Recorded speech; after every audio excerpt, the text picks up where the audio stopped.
স্টুডেন্টরা এরকম মানে এই ইশতেহারগুলো দেখেই আমি সহ বাকি যে স্টুডেন্টরা আছে সবাই এই ইশতেহারগুলো দেখে প্রার্থী নির্বাচন করেছে আর কি, মানে ভোট দিয়েছে আর কি।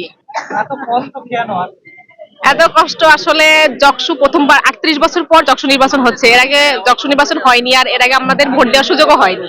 এই প্রথমবার আমরা ভোট দিচ্ছি, আর আমরা দেখছি ডাকসু রাকসু এই এই ভোটগুলাতে ওরাও খুব আনন্দ করছে, আমরাও চাই উৎসব মুখর পরিবেশে ভোট গণনা দেখবো এবং ফলাফল জানবো।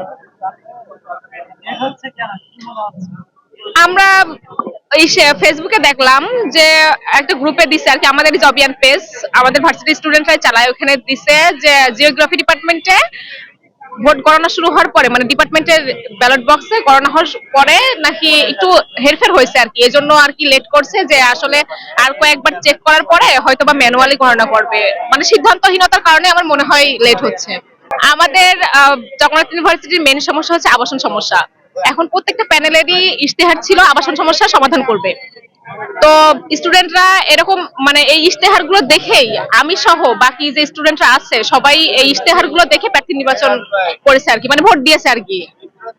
এখন ফলাফলের অপেক্ষা।